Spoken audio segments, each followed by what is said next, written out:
Hi everybody, welcome back to Creative Witchy Mama, and welcome to those that are new to the channel. You're very welcome here. Thank you for joining us today.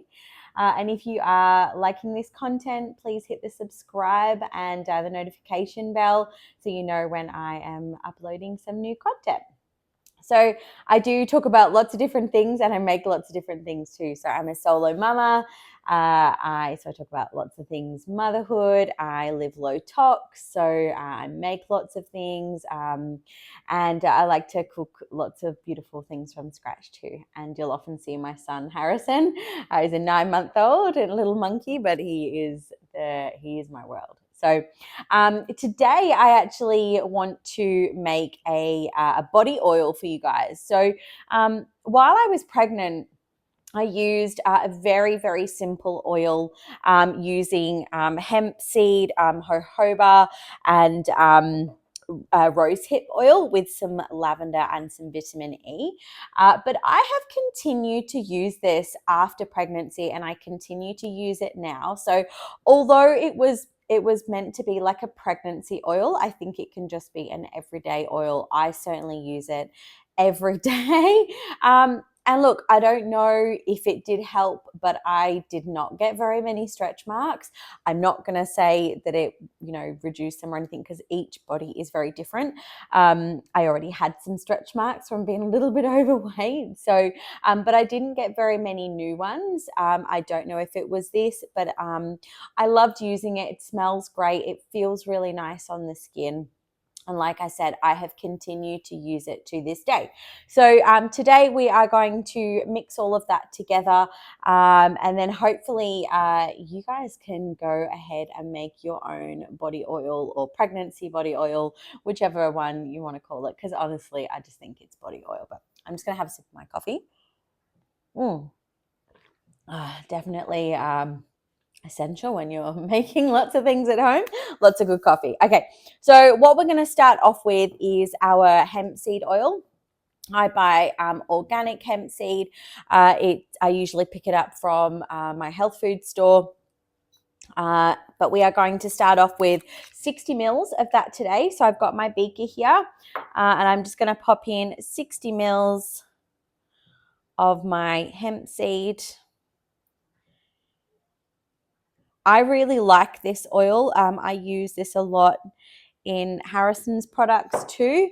Again, I find it really nice on the skin. So yeah, I love this oil. So all up, this will make 100 mils too. So I'm going to use 30 mils of jojoba. Oh, I'm going to try and open it up. Okay. Sorry, I'm going to use 10 mils of jojoba. Sorry, I do apologize. Take that to 70. And then I'm going to top it up to 100 with my rosehip oil. So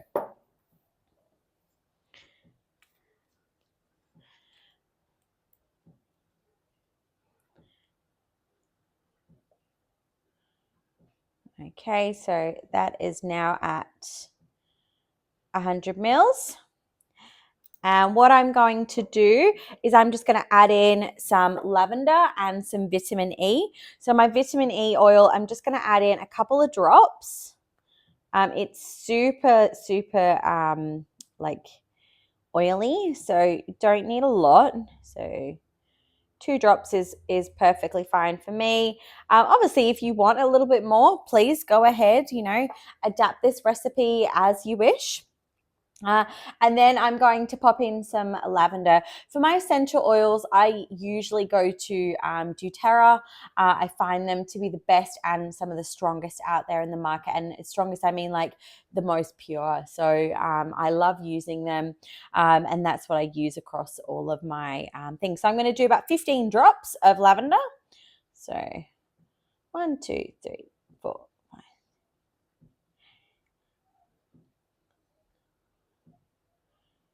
Oh, that was 16, but that's all right. All right. And then I'm actually just going to use, obviously you can stir this around together. I'm just going to use this, which is the top of the bottle. just your mason spray bottle. I'm just going to stir it up there. And then I am going to use my little funnel and I'm just going to pour it in. And that is it. It's so simple to make. Honestly, since using this, I don't use anything else on my body. I might use a little bit of hand cream. And then obviously on my face, I make a moisturizer. I've also got a facial oil as well. But yeah, I mean, I honestly have found this to be so nourishing, and you don't need heaps. So a little goes a long way, which is perfect. And really cost effective too. And, you know, I mean, really, we've got 5 ingredients here. You know, I mean, how fantastic that you can make your own body oil out of 5 ingredients. And I mean, really, you don't even have to put in some of it if you didn't want it. If you didn't want any of the essential oil, take it out. If you didn't want the vitamin E, take it out. You know, just use the oils themselves. If you just wanted to use 1 or 2 of the oils, go for it. But this is my little mixture that I like to use. Like I said, I find it really nourishing on the skin. I'm just going to spray a little bit of that in, you can see. So, and it's just really nice when you rub that in on the skin. You can see it doesn't leave like an oily residue. Sometimes some of the oils do leave like that kind of oily residue. I think the rosehip in this really helps because it's a bit more drying on the skin. But look, honestly, guys, this has been my go-to. I'll then write up a new ticket or tag, should I say. Look, this is my old one. It's like covered in oil. You can't even see it anymore. So I'm just going to write up a new one so I know exactly what it is, because I make so many of my own things. I do like to put labels on them, otherwise I get a bit confused. So yeah, that is it. 5 ingredients, your own body oil. Like I said, this was made originally for being a pregnancy oil. I have continued to use it every day anyway, and I absolutely love it. So I think it could be for both. So I hope you enjoy making yours. And yeah, if you are loving this content that I'm sharing, please like, subscribe, comment, share. I really appreciate it. And it helps me get to know you, helps me put out, you know, more relevant content as well. So yeah, I absolutely love it and really appreciate it. So yeah, until next time. Mwah.